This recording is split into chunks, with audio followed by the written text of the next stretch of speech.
Africa. They Different came countries as there, young yeah. children, so they arrived here. They got to be friends with one another. One of them taught the other friend Swedish. Yeah. And I just thought, and they were growing up, of course, in Mellansale, which some of the people in this room were involved in the Mellansale project, which just closed down a couple weeks ago. They had a final gala. All the volunteers and people who worked together to make that more successful and try to keep those people in the economy, make them feel welcome. I can tell you the High Coast is an amazing place for welcoming people, but everybody here's so busy and they run in their tracks.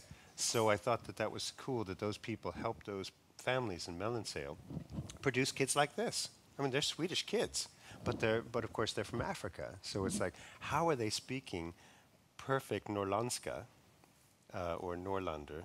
Yeah, they do the Arnörsmål. It's like the little accent from when you hear it, you know they grew up there.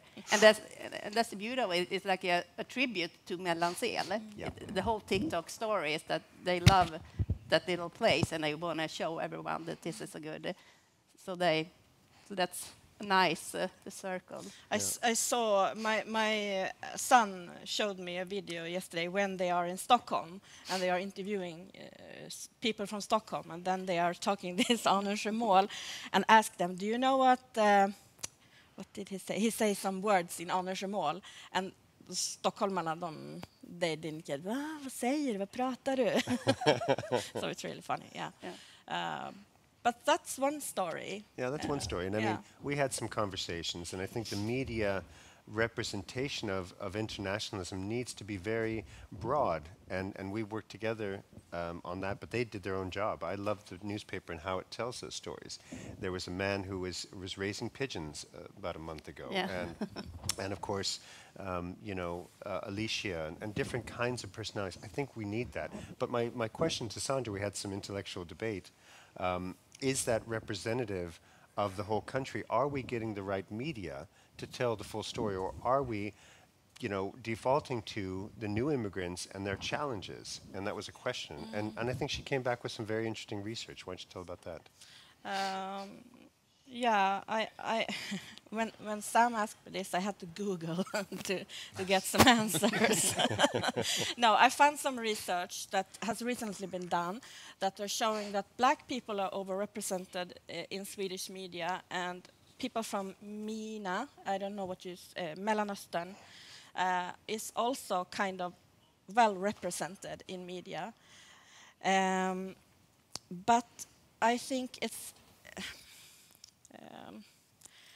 it's easier for we as a local newspaper to do different stories, because we have to like dust suck Örnsköldsvik for good stories, and no matter what and no matter who it is, we want the good stories. Aftonbladet and DN and so on, they can choose from a Larger. yeah. So they tend to go on the news that are there's a conflict or there's a hard angle you can grab on or something like that. But we want to show whole Örnsköldsvik, and that gives us more freedom, I think, to do different kind of stories like this TikTok guys and Alicia who came here, and I think it's coming when we work every day on the we want a case, we want to tell something about the people who lives here, and it doesn't matter who it is. If the big thing is, do they have a story to tell? Do they have a good story to tell? And when we hear something, when we see something, when we get a tip, we do it. And then we get the big representation. But we want more. We want more stories from, because we have the people who work with us, and we have the same the thing that got into us, the emails that we got or the things we see on social media tend to be the same. We want to show a bigger picture of Örnsköldsvik, and then we need more people telling us what we're going to write about. That's interesting. Yeah, we have some problems to reach some groups in Örnsköldsvik, and that's really a problem for us. As Lynn say, it's because my reporters and me myself we are in the same social group and we are from the same places and so on. So it's narrowing our possibilities to reach out to different groups.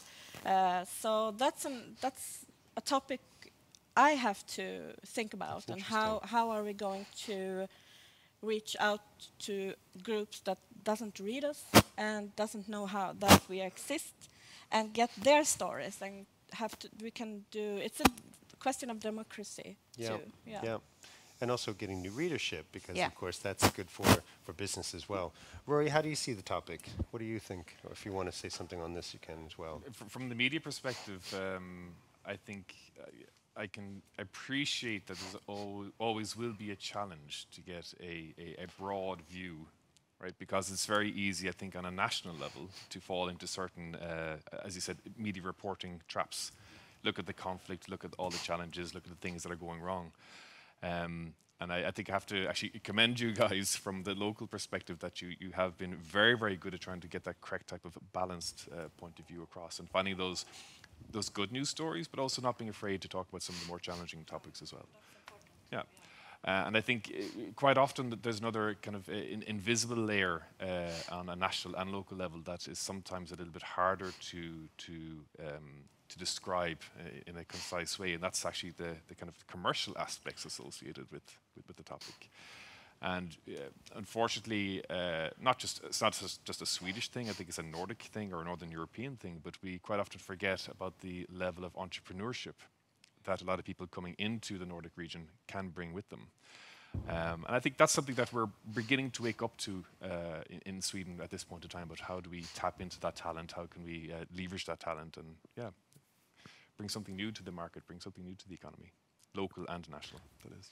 And let's hold on to that topic, because I think economic transformation, me and Rory came onto our project. We're both private sector executives. I work for a company called Stringo IB, and just yesterday and today we're doing our global strategy, and we're having sync calls with our partners all around the world. It's really exciting. So we represent that persona, absolutely, but we have to have a broad dashboard of those working relationships. And both Lena and Rory, my question to you two, on an economic level, do you subscribe to the notion that you really only get, let's say, the symptom integration if you have a vibrant economy?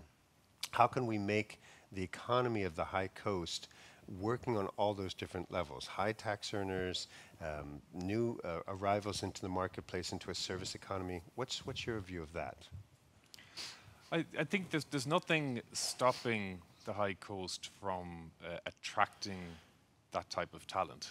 I mean, the one thing we need to avoid actually is a brain drain at this point in time. We have a lot of young people who finish school and they go to university in Umeå, or they go up to Luleå or Stockholm or whatever. And quite often it takes them quite a long time to circle back, if they circle back at all, unfortunately.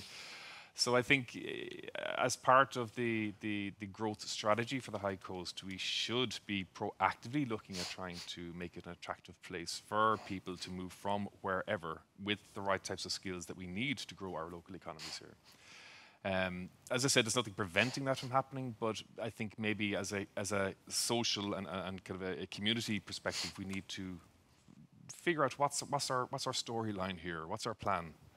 Like really on a proactive level, how do we reach out to these types of people and explain to them how good it is to live here? Yeah, I mean, I think, initiatives like Jobo Lev, I think there's some people here who are involved in that, are doing an amazing job of talking to the companies, interviewing.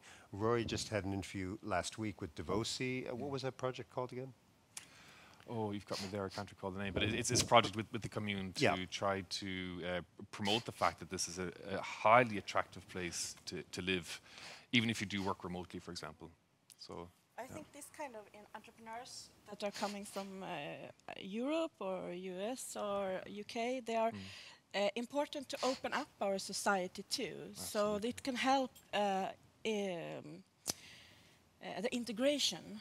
Because the society gets more people from outside that see Örnsköldsvik with new eyes and can come with an open mindset that is and bringing stuff to the town that can help other people to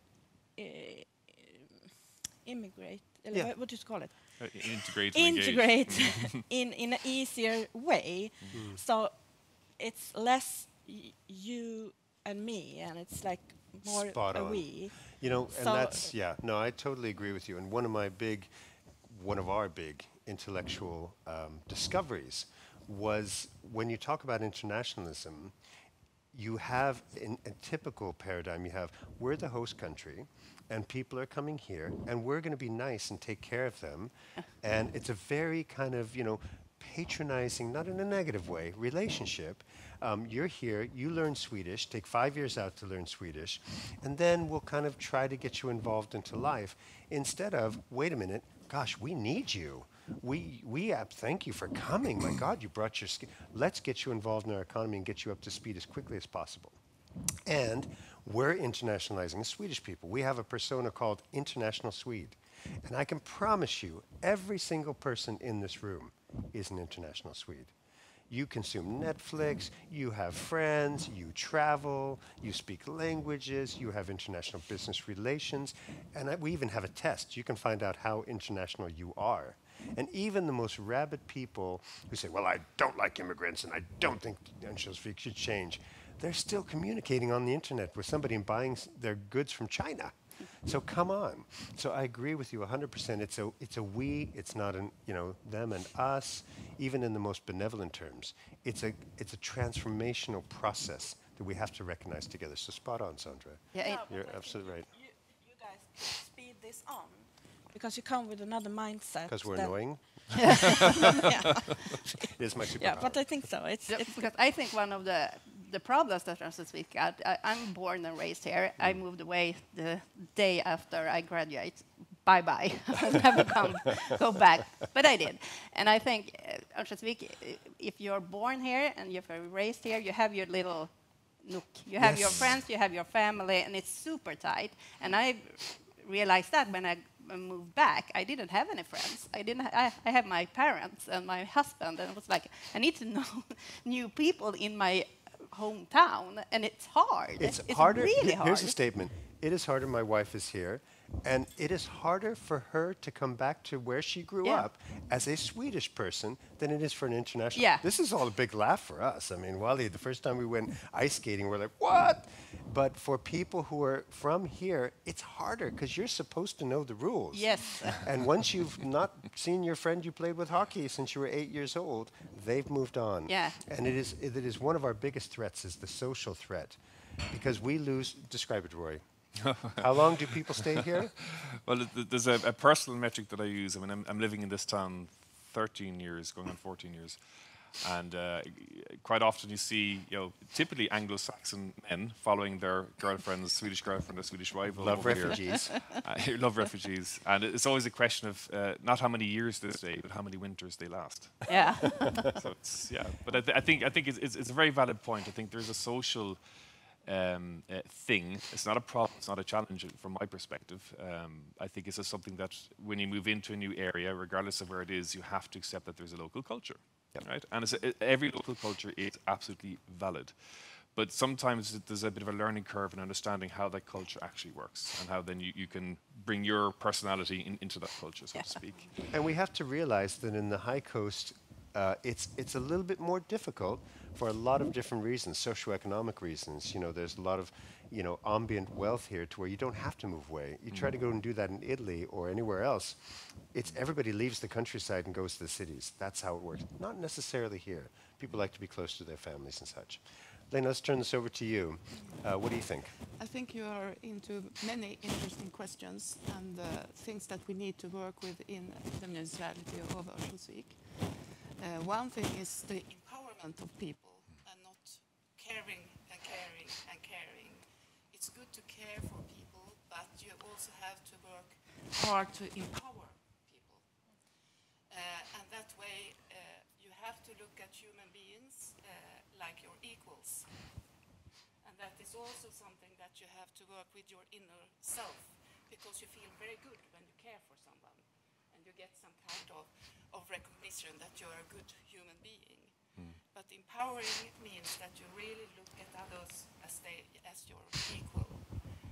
I had teachers that are very, very good at this, and they talked about looking at people with their hearts, loving hearts, or putting their loving glasses on and seeing people like human beings, being their equals even though they were small parts. So empowering, and I think the cases that you write about in Örnsköldsvik Allehanda, they in a way show this, that you see the tone in the article, that you have interviewed them because you are interested in them, that their story is something that could be shared in Örnsköldsvik. And I think that is also, beside that we have the people like Sam and Rory that are showing the value of the talents that are coming to Örnsköldsvik. And I will also point out that there is a very good, big economic value, because we get ready, educated people that want to contribute to Örnsköldsvik and our growth. So there are many, many different parts that are very important for Örnsköldsvik to go on being attractive, going on that enterprises can grow, because they will need this kind of talent. They will need the multicultural mix to make the new big affairs. Because you sitting here, and many of you are working for a global market.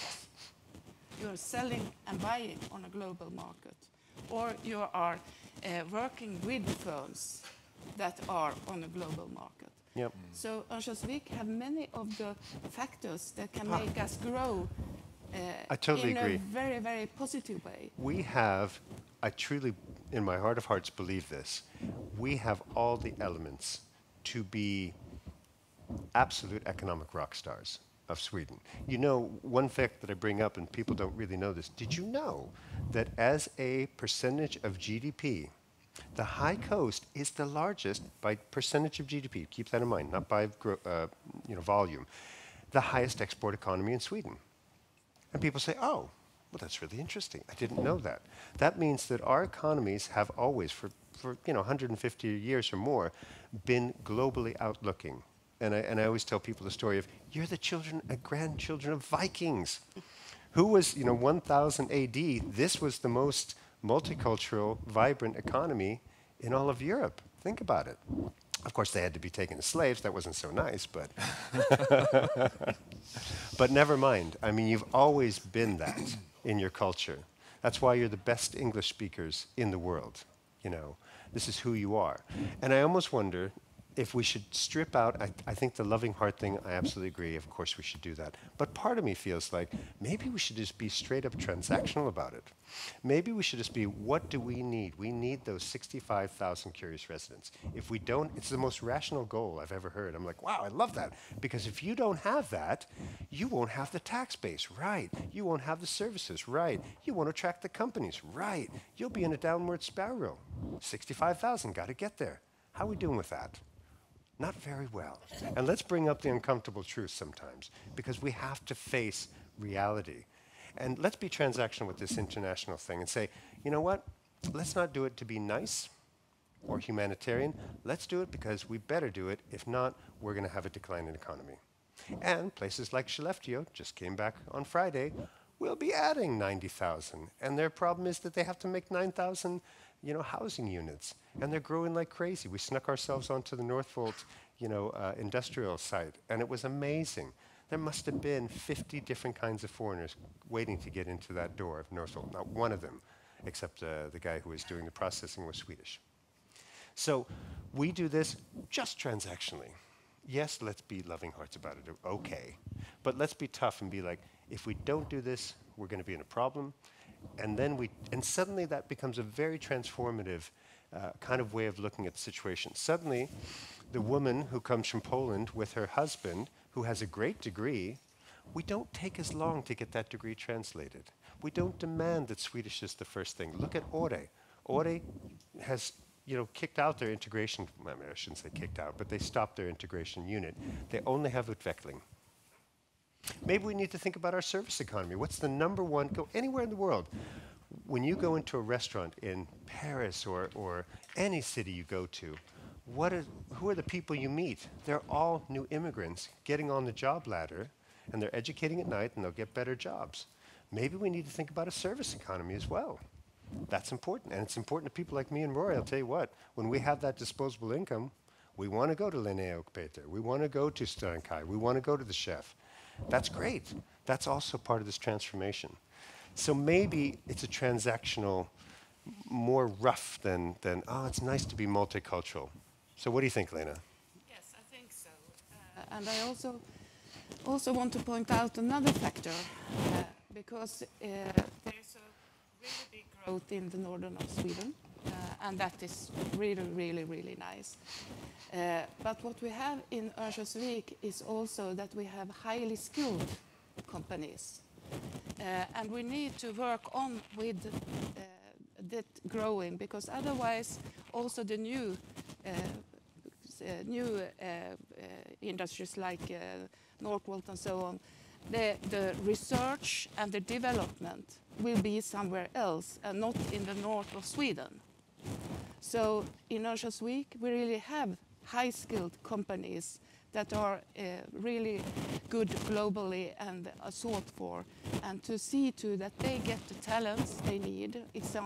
For example, we are working with the universities of Mid-Sweden University and Umeå University to be able to connect the international students, but not only the international students, also those that are coming for making their doctoral thesis and so on. So there are people that have chosen to come to Sweden, chosen the north of Sweden, chosen to be quite close to Örnsköldsvik, that we could, in a way, show that Örnsköldsvik is the place where they should stay and live and contribute to, because it is I'm myself not from Örnsköldsvik, so I can say that it's a wonderful place to live in. That's a perfect way to end this. I've gotten my 30-second warning. Let me just say one more thing. The Frukoststudion, the next one is on the 15th of December, so please join that. I think we could go on for like an hour, honestly. This is super interesting. Maybe we do a part 2 sometime. Thank you so much. Again, thanks Uviks Commune. Thanks for all the other sponsors as well. Well, thank you for showing up, and hope this sparks some interest in your minds about how we can do this together. Thank you.